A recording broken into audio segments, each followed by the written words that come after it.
What do you want to start? PSG Atletico, I guess? I bet you're dying to start with PSG Come Atletico on. because you know what?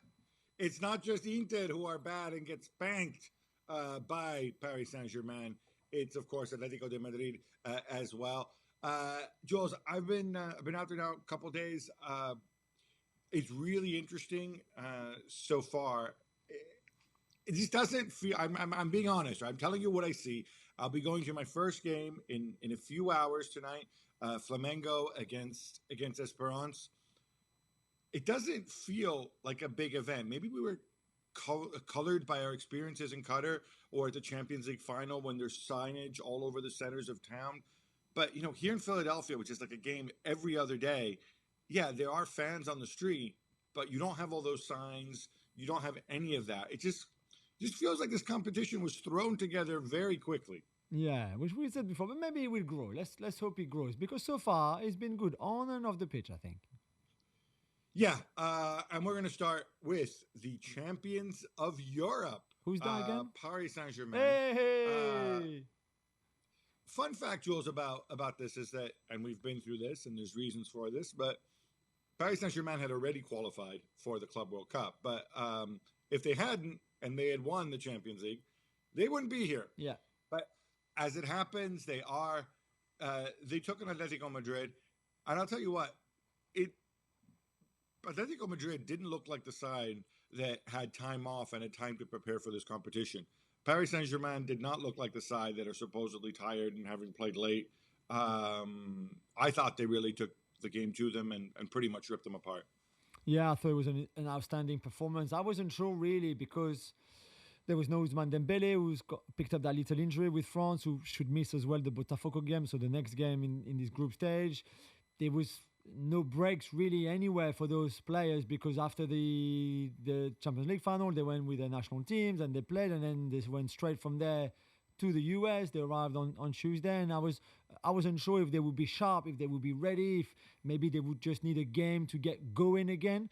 And actually, from pretty much the first minute, we saw that they were ready for it. The sharpness really impressed me, considering the game was at noon on the West Coast. It was already really hot in Pasadena where they played, and yet they just moved that ball so well. The movement again, the fluidity that they did within the structure, we've explained it so often, was really outstanding. And in the end, they had 74% of the ball. And I think we expected Atletico to defend like they usually do. Their 4-4-2 could be quite solid at time, but they were just outplayed. Defensively, they were all over the place. And this PSG team that was the strongest team possible, apart from Dembele that was replaced by Gonzalo Ramos, was just once again outstanding, especially in that midfield. On the Atletico Madrid thing part, it looked to me like they weren't 100% there, maybe mentally either. I'm thinking of the All Black situation where, okay, we can say it was a foul, it's not a foul, whatever, but dude, there's a guy standing right there. You should know that. And then, of course, that incredible miss from Sola, the only living Sorloth in captivity. Did they seem up for it, or was it just a case of between the heat, between not having the ball, between Paris Saint-Germain moving the ball well, you just chalk it up to that? Yeah, I think so. Maybe a little after 15 minutes, they made 7 passes. They had 10% of the ball. They just ran after it. And I think when you start like that, in this heat and at this time, and again, considering, like you said, they've just met again together after they had a bit of time off themselves between the end of La Liga and this competition. It can't be easy to go straight back in. Usually, in preseason, you play a team from the Spanish 10th division or Australian 10th division, wherever you are in your preseason, and then you get going slowly. This time they went straight in against the best team in 2025, really. So it was never going to be easy. But I think you're right. We probably expected more than the one shot on target that they had, the 5 shots in total. And if Solo scored that goal, which he should. It's a tap in, really. Let's be honest here. Yeah. Then they come back to 2-1 down with 10 minutes to go. Maybe that can change a little bit. But PSG could have been 4-0 up by then already. Kvaratskhelia hit the woodwork as well. They had other chances. Oblak made a couple of good saves. So, it was still very dominant from Paris. All right, Jules, let's get into this a little bit further. One thing, and we've said this is a new competition, right? But one thing that sets it apart, and one of the many things that we're going to have to get used to if this competition survives is just simply the flow. The fact that when we think about sort of proper World Cups, so to speak, what we have is we have a break. The end of the season, players usually go on holiday for a week, and then they come back, and then they're together for a good 10 days, 2 weeks. They might play a friendly in there, and then they'll play the actual competition. That hasn't happened, and I'm thinking. I mean, we were talking off air there about Atletico Madrid. It's got to be weird because their season. It's not just that their season ended when it ended, but it was also like it kind of fizzled out. They had very little to play for. They were kind of going through the motions the last 3-4 games, had ups and downs, and then it's the end of the season. It's like, okay, bye, everybody goes on holiday, and then they come back and they only have a couple days, and they have to kind of get G'd up for this competition, which again people can sneer about, but it's certainly important. It's certainly prestigious. It's a difficult act. It's a difficult way for Simeone to set up, right? Yeah, especially if your first game is PSG. If you play Auckland like Bayern, then that's fine because that's your friendly. Yeah, exactly. That's your usual preseason first friendly when the players are just back. You've done a bit of fitness work, but not too much because you don't want them to go too hard straight away, and then you go gradually. So in that case, the draw favored teams like this team like Bayern, for example. In the other hand, this the worst draw for Atletico, and it could have been the same for PSG, except that because of the Champions League final and before that the French Cup final, they finished the Ligue 1 season. The weekend after that was the French Cup final. The weekend after that was the Champions League final. The weekend after that was the Nations League for the international players or the qualifiers for the World Cup. And the day after that, they came to the US and continued training. So they've never stopped training, really.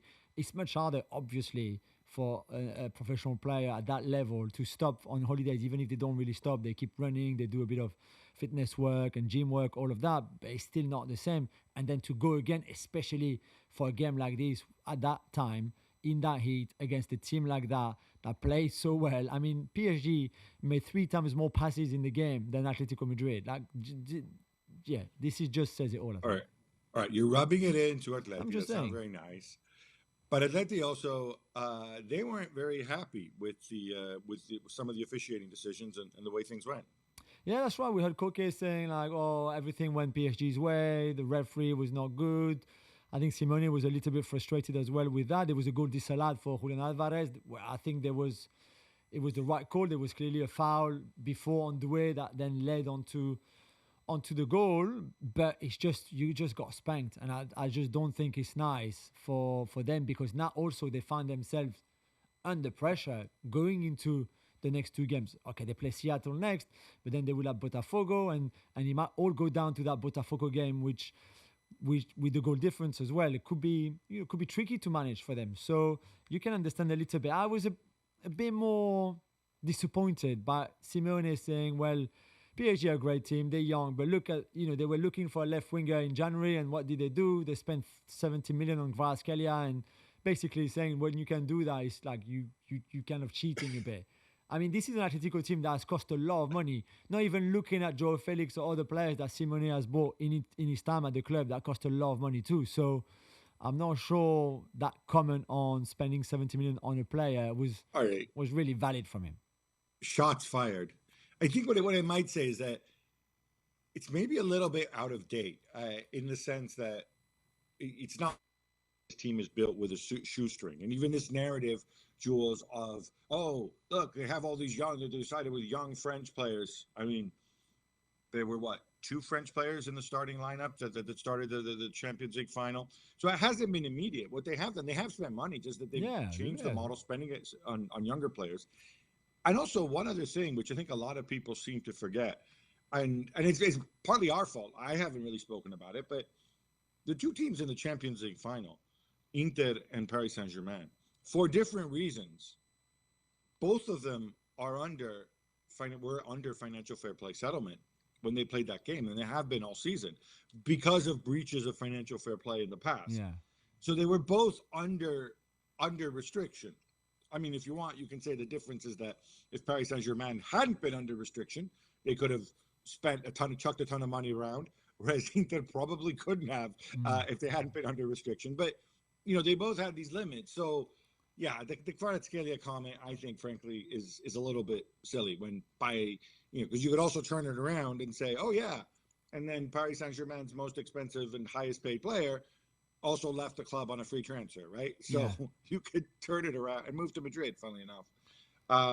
But you know what? I don't mind this bitterness. I don't mind the fact that, Coque and Simeone are getting chippy because it makes it feel like a real competition. Yeah, right? exactly. They clearly can. I mean, you could see at the end, you saw the reaction of Simeone when Soloth missed that sitter because, again, like we said, you come back to 2-1 down with 10 minutes to go and you just don't know what can happen. And Simeone was literally on his knees, not believing that the best super sub in the season, the guy who always comes off the bench to score, Atletico's actually top goal scorer this season, or the season that just finished, just missed that one that could have changed maybe a little bit the end of the game. So clearly they care, which is a really good thing. And really, I know Botafogo won against Seattle. We'll talk about that a bit later, not in the most convincing way. So Atletico can still qualify and finish in the top 2 places of this group, and then see in the knockout stages they will feel better physically. They will probably be better as well that they've reached that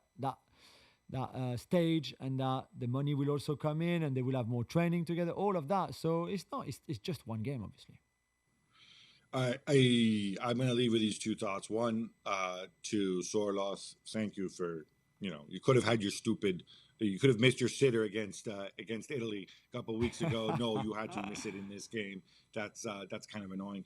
And as much as people go on about Jean Neves and Vitinha, Fabian Ruiz, man, the elegance of the man, the relatively big fella spreading the ball with such grace. I think Fabian Ruiz goes under the radar. Am I a little bit wrong in this Paris Saint-Germain team with so much bling, so many glittering stars, and Doué and Dembele when he's there, and whatever, and Big Gigio? Does the mainstream media kind of underappreciate my man Fabian a little bit? I think they do, Gab, and it's a bit the same with Spain as well, where you feel like he's such an important part of that team, especially when they won the Euros, that people didn't talk enough about him and what he brings to his teams, both PSG and Spain, in terms of balance, in terms of work rate, in terms of finding the right pass. The football IQ is obviously out of this world. And then again, when you have him complementing Joe Neves' qualities and Vitinha's qualities in that midfield 3, plus all the little changes and switches and stuff that Luis Enrique does for Hakimi to come in midfield, or for one of the forwards to drop into midfield, or Nuno Mendes to be there, it becomes very difficult for the opposition to deal with it. And especially for Atletico in a 4-4-2, that meant you only had 2 central midfielders against them 3, and they were always a man down. They were always struggling for where the ball was. And yeah, Fabian Ruiz really links all of this together. And again, the balance that he brings to this team, he's not the most flashy, as you said, although he's very elegant, but not the most flashy in what he does with the ball, but certainly the most important. All right, it's a good place to end it there. The elegance of Fabian Ruiz. All right, enough Atleti and Paris Saint-Germain. How about some quick hits instead? Let's go, Gab. Bayern kicked off their Club World Cup by spanking Auckland City 10-0. Jules, are you okay with running up the score like that? I'm in the Michael Olise camp, Gab, when he was asked after the game, like, oh, did you feel bad for them a little bit? He went, nope. And that's it. I know you don't like it. I think goal difference in a group like this with Benfica and Boca, you just don't know what could happen. You scored after 6 minutes. You were 6-0 up at halftime. And then, you could have controlled the game and leave it at 6-0. I've got no problem at all with them scoring 10. I won't lie. The thing that surprised me the most maybe is that Harry Kane played an hour and he just didn't score at all. But I thought Olise was outstanding. Kingsley Coman. And again, they play against amateurs, right? Semi-pros. Not even semi-pros, this team from Auckland. So all of them are working. They're on annual leave right now. What I will say is I've seen one of these before. It was Spain against Tahiti at the Confederations Cup before. Yeah. The difference is Tahiti tried to play. Here it looked to me like they were like 4-0 down, and they're like, okay, let's all sit back. Maybe we can keep this in double figures. And I'm like, come on. Like, I put it this way, they didn't seem very likable, Yeah. either, Auckland City, which is why, while I disapprove of running up the score, I'm okay with it in this situation. But then they tried to play out from the back at 8-0 down, and then they conceded Yeah. straight. The Musiala scored the ninth one, and you think like, why are you doing that? Why are you doing that then? Al Khali and Inter Miami battled to a 0-0 draw in Miami, but it was the Egyptian side who missed a penalty. Trezeguet, who had better chances, at least in the first half. Gab, are you surprised? Trezeguet missing penalties. I'm wondering if does that remind me of anything? No, I mean, 4 Look, in 10 I in his think career. I'm not surprised. Al Ahly they were totally up for it. They were a really good side, and in that first half, yeah, they could have scored 2, 3, maybe 4. Inter Miami, when you actually see them and for 90 minutes, you realize, man, this like 4-4-2 that they play with 2 strikers who don't run. Yeah. I don't know what Mascherano's trying to do, but in the end, they have that Lionel Messi guy who's pretty good. Still Because pretty he good, just yeah. won the game single-handedly.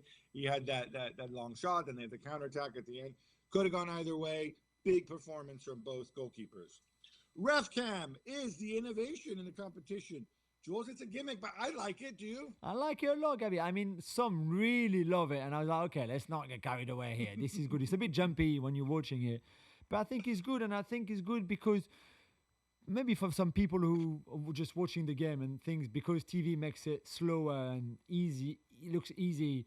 Think, oh, yeah, I could play there, or I could be a ref, I could do this, I could do that, and then you realize how fast things are on the pitch at this level. And then you saw it on especially the Al Ahly Inter Miami, where they showed a few things. There was the foul on Messi, there was a foul on Trezeguet, I think, or on Zizou, I think.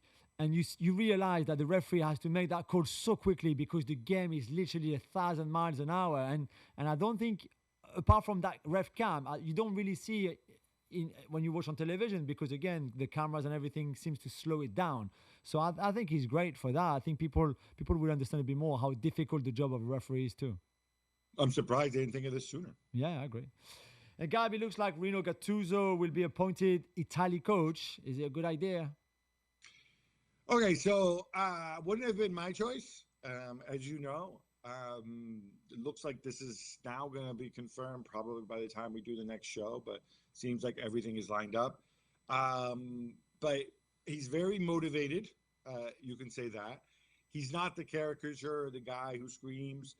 Although then again, I think he has to own his past. Not just the famous Ofi Crete when he was in Crete and he's like shouting Malacca and stuff like that. But afterwards, most recently at Hajduk, where he was up, he was down, it didn't quite work out. Other maybe than that stint at Napoli, I'm not even sure when he really produced for a big club. But this is a national team. This is different, right, Jules? It doesn't matter what he did in Marseille, does it? It might suit him more. I'm a bit skeptical, I won't lie. Yeah, it sounds like he's going to go 3 at the back, which he hasn't done before. And, the stuff that they've leaked is like, well, he's going to go with the, he's going to build around Donnarumma, Barella, and Bastoni, the big players, and he's going to promote kids. Yeah, okay. Every coach says that when they're appointed. I don't know. I'm skeptical, but I'm ready to be won over by Rino. Jules, we're not done. We have more quick hits. Yes. Florian Wirtz is to Liverpool. It's finally done. Jules, the numbers say £100 million plus 16 million in bonuses. I'm going to guess that, this is Anglos. If you like it in euros, I'm guessing it's more like 110 plus 20 in bonuses. Supposedly, he was most impressed by Arne Slot's pitch. Yeah, did a good job, the Liverpool manager, which, again, I don't think is really surprising. So it's good to highlight it and to mention it, but he's very good like that, Arne Slot. It's very charming, very convincing, very good with words, very warm too.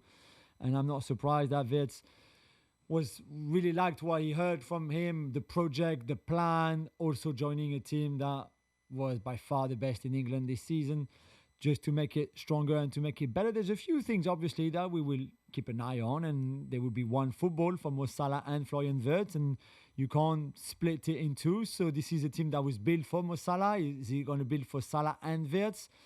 So let's see how Wirtz especially adapts to this team and to the environment and to Mo Salah, or how Mo Salah responds to it too on the pitch, how they find each other, all of that we can analyze later in the season. But for now, this is a very exciting. If you're a Liverpool fan, you must be very, very happy. I was just a little bit, when he's talked about how he had like individual talks with company, with Pep, and with Arne Slot. Out of those three, Arne Slot wouldn't immediately jump out at me as the most magnetic, as the most charismatic. But like you said, he's also looking at the team as a whole, and we know that doubts over Pep's future, the charges, blah blah blah, all the stuff would have played into it for City, and also the situation at Bayern. Liverpool right now just feel like a better run club. Yeah. From a new Liverpool player to an old one, Gab, how impressed were you with Trent Alexander-Arnold's speech in Spanish when he was presented by Real Madrid? I'm not impressed necessarily by what he said, because obviously it's all prepared. But it's an I like the fact yeah, that he just read the text basically, but his accent was great.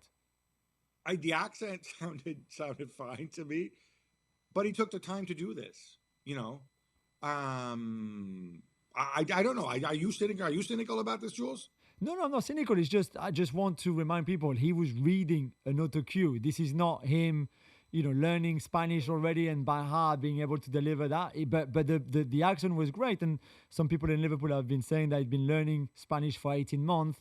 And that's why his accent was so good, because again, the words you can read, if you read it, if you rehearse it, you can get to a good level. But still, the accent was very impressive, and that didn't come from in one day. So I think but we've said that before, right? That even at Liverpool, they felt that even when they started negotiating for his new extension, his new deal, they knew that there was no way they could have offered him anything. He was never going to sign. He was always going to go to Real Madrid. So he clearly planned it, prepared it. And that goes also with the language. But even if it was still reading an auto cue and a text. All right. Meanwhile, as expected, Thomas Frank has been named as the new Tottenham boss. Jules, this is going to be interesting. Very interesting, Gab. I mean, we're a big fan of Thomas Frank and what he built at Brentford in a very different structure to start with, and environment, because obviously he started in the Championship. I think he lost his first... his first 8 of 10 games or something like that. So he didn't start well at Brentford, but then he was given the time and built a very good team that was competitive to go up, and then to stay in the Premier League comprehensively for the last few seasons. So it'd be interesting. It'd be interesting to see who they sign. It's expensive for Spurs, because they had to pay £10 million to Brentford to release Thomas Frank, plus the money that they've paid Ange Postecoglou and his staff as well. So that become a very expensive appointment.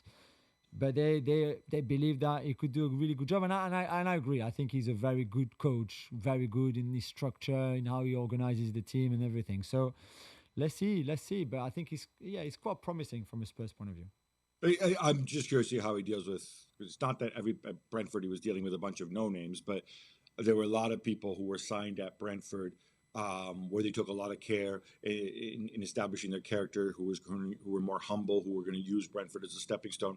I think Spurs, you are playing at a higher level. You've got different types of players. Let's see how quickly he takes to them. Yeah, and Frank was an expected choice at his old club, Brentford, and it looks like they may make an orthodox move to replace him as well now. And unorthodox, just like Thomas Frank. He was a no-name when he became the Brentford coach. Hadn't even really been a number one for much of his career.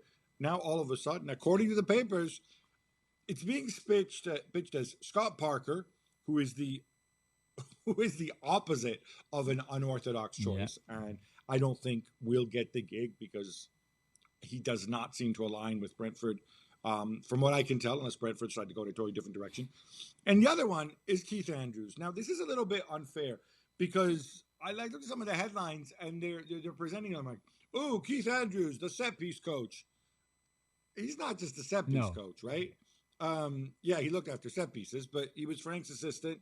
This is also a guy, by the way, who's had a long career as a professional. He's not just some nerd set piece coach with a little clipboard and a bunch of data. He played 35 times or something like that for the Republic of Ireland. Obviously, a long career at Bolton, at Blackburn, and some other place up north as well. So I'm okay with it.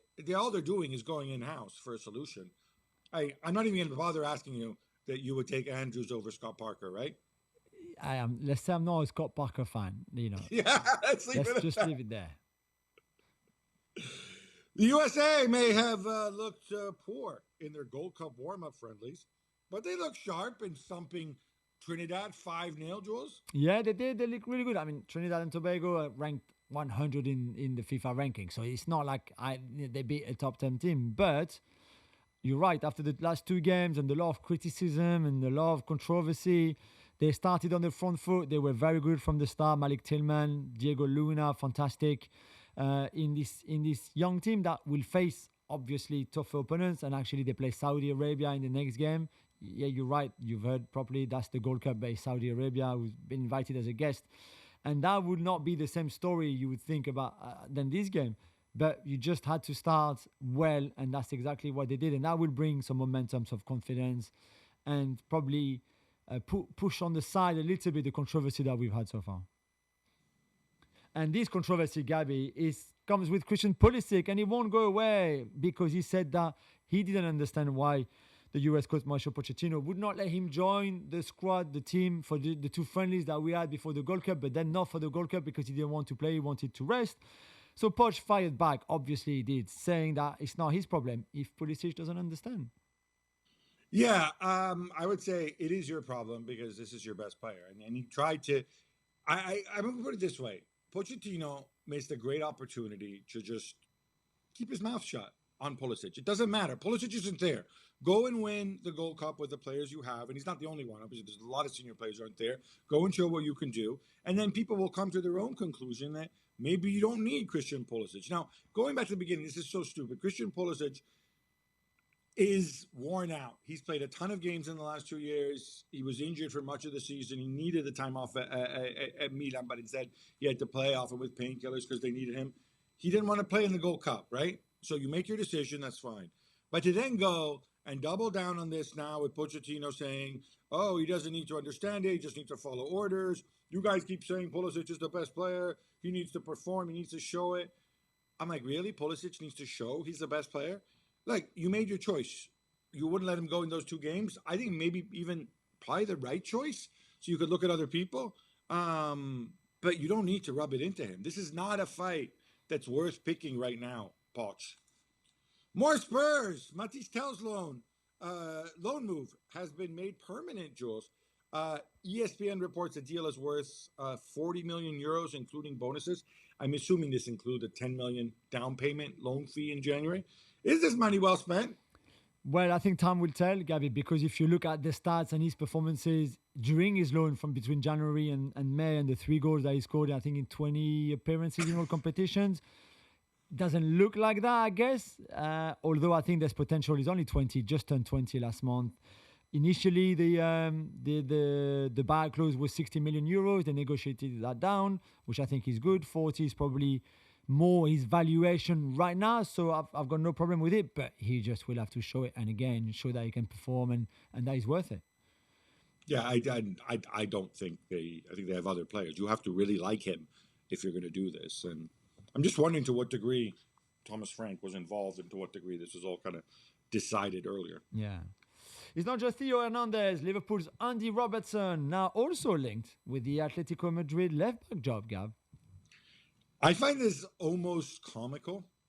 They have more than enough left-sided players. Javi Galan, Samuelino, the Giuliano Simeone a little further forward. Now they're linked with these two guys. It seems to me like somebody's just throwing stuff at the wall because Theo Hernandez and Andy Robertson, completely different profiles of left-backs. What they have in common is they're both a year away from free agency. They're both big names. And in both cases, there's intermediaries trying to make a buck. David Beckham has been knighted, Jules. Now, look, I'm not really into knights and dukes and fairies and goblins and all the stuff they have here, so I'll let you handle this. I mean, he's been waiting for it for so long, pushing for it, begging for it at times even. It was, I think, inevitable that at some point it would be given to him. Is it a good thing, Sir David Beckham? I mean, he sounds good, to be fair. Does he deserve it? I'm not sure. Like you, I'm not a specialist in this, but I guess there's amongst footballers who've played for England, and I know you need to do more than just playing for your country to get a knighthood, especially that, more than an OBE and MBE and all of that. I don't know if it's deserved or not. It doesn't. I don't think this was seen as controversial, Gab, when it was announced. So people must be okay with it. I do. I'm actually surprised it hasn't happened sooner, because when you think about people from England who bring, or from Britain, I guess, who bring prestige to the country and are known around the world and are genuinely seen in a positive light, and who are famous, he does all those things, right? Yeah. I can tell that's one of the benchmarks. Mediterranean was supposed to play a big part for Inter Milan in this Club World Cup, Gab, but now it looks like he will be watching it on television. Yeah, you could say it's collateral damage to this pesky real world that we live in.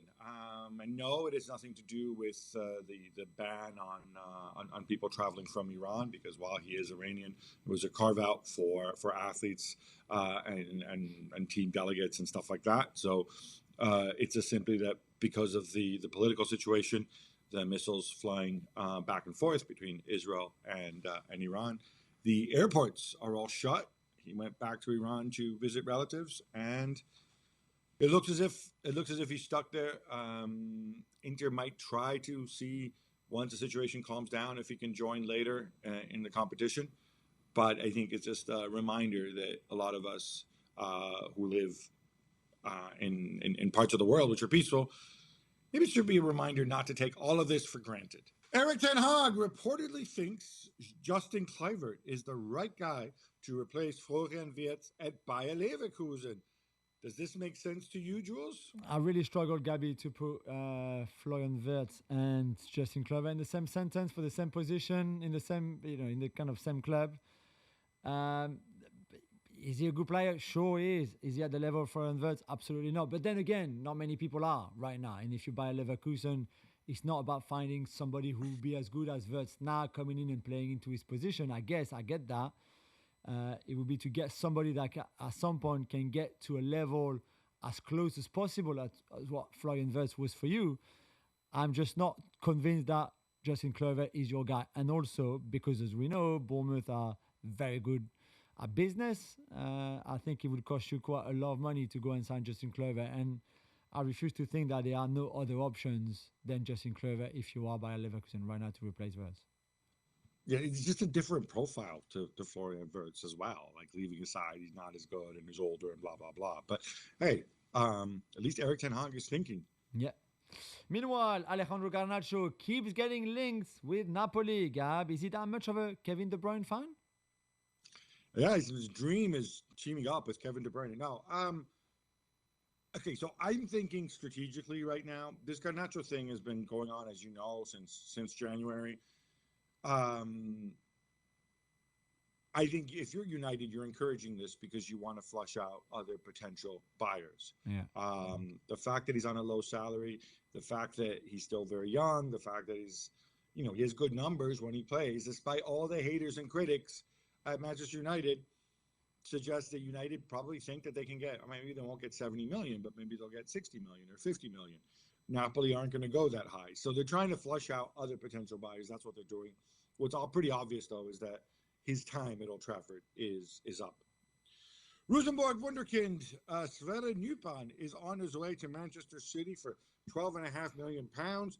Jules, I say wunderkind. I've only seen a little bit of him on YouTube. And he's already older than Lamine Yamal. So how good could he actually be? Yeah, I mean, so are 95% of the professional players that we talk about, to be fair. So it's not just on him. He's clearly very talented, very precautious in his career in Scandinavia. Aston Villa and Arsenal were also pushing to sign him, really convinced by the potential. And if you're City, then he picked you to start with, ahead of Aston Villa and Arsenal and other clubs in the rest of Europe. So that's a good thing to start with. Then for that amount of money, for that transfer fee at 12.5 million, I know he's young, but I don't think you're taking many risks either. There will always be a market for him, even if it's a loan first, if you don't think he can cut it with you for now. And there's obviously a lot of competition in his position already at the club. So I wouldn't be surprised if he was going out on loan first for a season. and something like what we saw with Perone, for example, like Como this season and things like that. And then if he becomes good enough to play for City under Guardiola or under somebody else, then good. If it's not, you know that the value will still be there anyway. So I think that's a really good deal from a City point of view. Botafogo get off to a 2-1 win over Seattle Sounders. Gab, John Textor will be happy. I think he will be happy, and he needs stuff to be happy about. And hopefully there is some good news for JT on the show. That said, Botafogo, I thought, could have taken a much bigger lead early on. They had their chances. Alex Telles was shining with his delivery from the wide areas. And then obviously Igor Jesus put them ahead. And then it felt like 50 minutes ago, Seattle kind of get back into the game. And then it gets nervy towards the end. Probably shouldn't have happened. But I thought Botafogo actually looked pretty good out of the Brazilian teams I've seen thus far. I might even put them, well, it's only been 2, but I might put them ahead. Palmeiras and Porto battled to a scoreless draw in the opener. Jules, no goals, but a ton of chances. Well, especially for Palmeiras, if you're a Palmeiras fan, you still wonder how they didn't score, especially at the end of that first half when they had like 3 shots within the 6-yard box pretty much back to back. Estevao missing, then Rios missing. I think Mauricio missing as well, and saved by the goalkeeper, saved on the line. They also hit the post. I think the XG for Palmeiras is just over 2. And this game, and I think rightly so, we were very excited because we got to see Estevao on Palmeiras' in Palmeiras' team before he goes away to go to Chelsea. We spent a lot of money for him, 60 million euros. He's 18, just turned 18.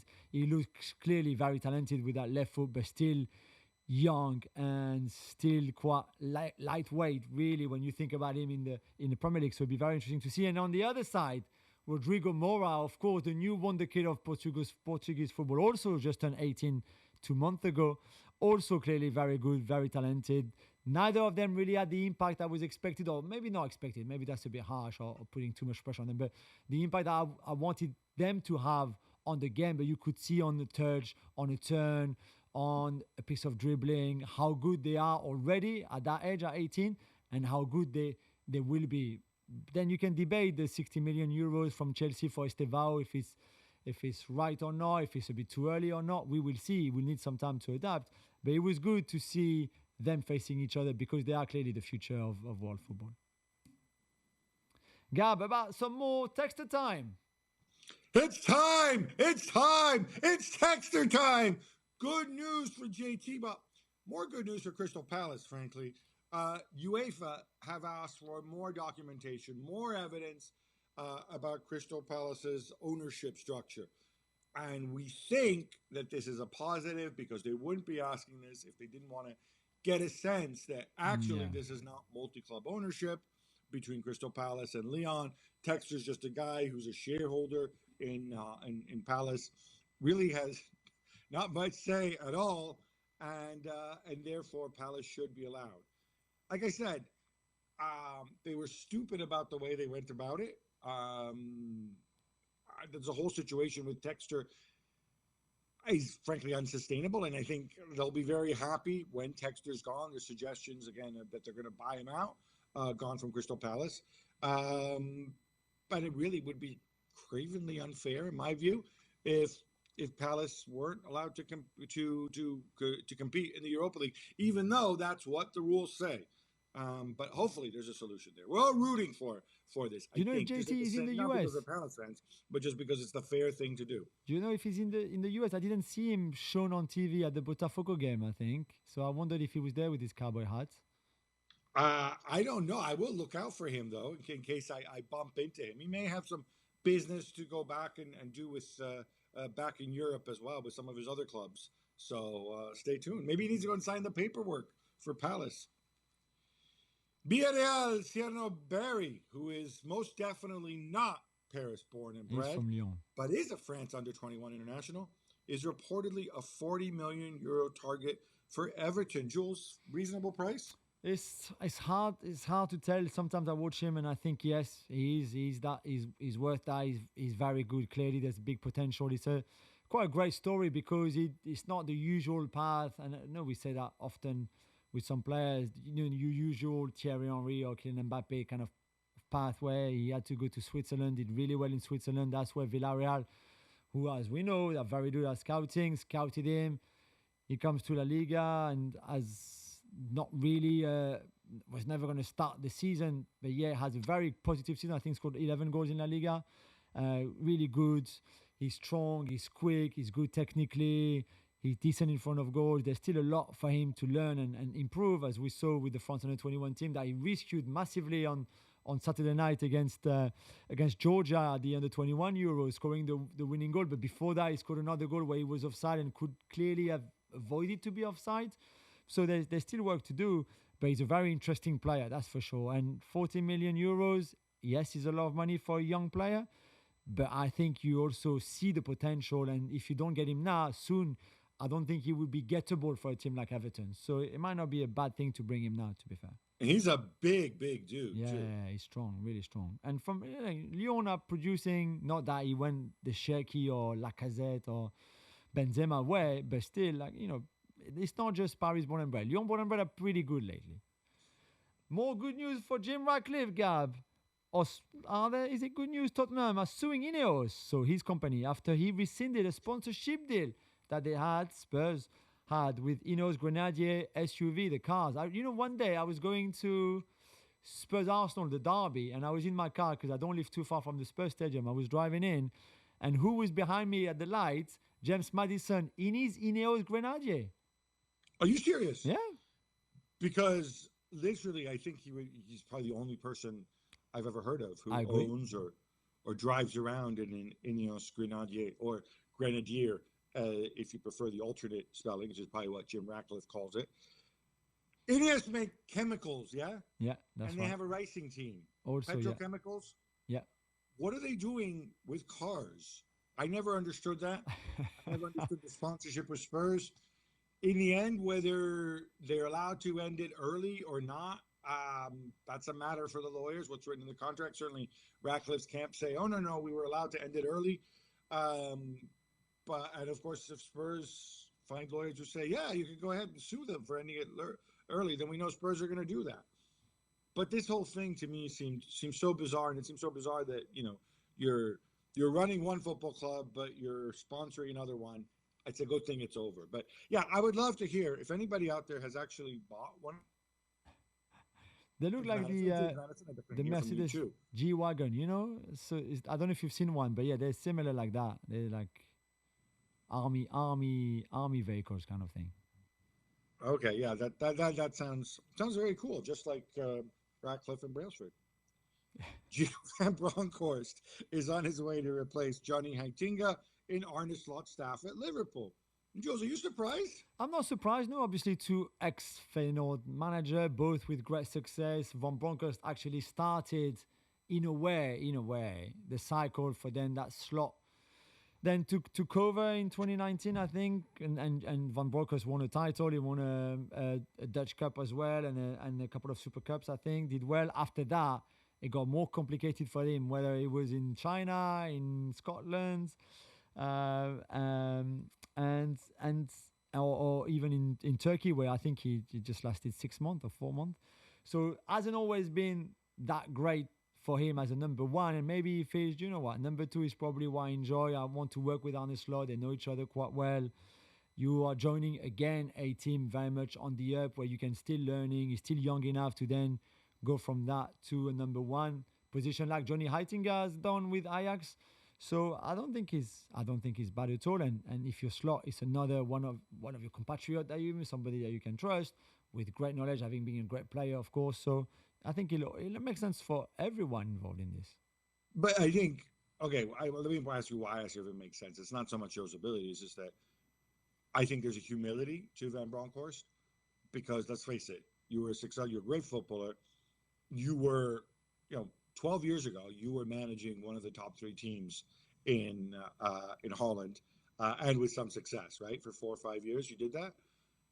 That to then say, take a step back and accept being a number two. We know not everybody has the humility and the ego of saying, oh, look, I can go and learn something as a number two maybe in a bigger organization, maybe in a bigger club, just like I learned in the past, having been at big clubs like Barcelona and whatnot. So I don't know. I have so much respect for Gio Van Bronckhorst, and I love the fact that he's doing what he loves, and he's trying to make himself better. And he doesn't care about egos and am I a number one or number two. Gab, maybe Sampdoria aren't doomed at all after all. No, back from the dead. We told you about how things are breaking their way. Obviously, with Brescia being penalized and going down out of the second division. We have the Serie B relegation playoffs, or the play-outs, as we like to call them in Italy. It's Sampdoria against Salernitana. Sampdoria didn't even think they were going to be in them. Instead, they were somehow rescued by the Brescia situation. They played the first leg at home against Salernitana. Salernitana, by the way, another former Serie A side. And they won. They won 2-0 with Moilenstein, Rene's son, Pim's brother. Pretty cool, right? Yeah. Scoring. And it all comes down to the return fixture, which I believe is Friday. I know, seems absolutely mad. 20th of June. We're still playing league football, the 24-25 season. But that's what it is. That's what makes the Serie B play. Although you said so Friday, Gabi, but did you see Salernitana having food poisoning and 16 of their players having to go to hospital when they came back from the rice they ate on the afternoon or at lunchtime before the game? So they might have a point saying that, can we postpone that game on Friday because we won't have enough players who would have recovered for that food poisoning. I'm not saying that something happened in Genoa before the game, like Lasagna Gate or something like that. But 16 players and I think 5 members of staff not feeling well when they landed back after the game. It sounds a little bit fishy, if you ask me. Sounds very cloak and dagger. I was unaware of that. Thank you for filling me in. I am halfway around across the pond here. But that is definitely one to keep an eye on.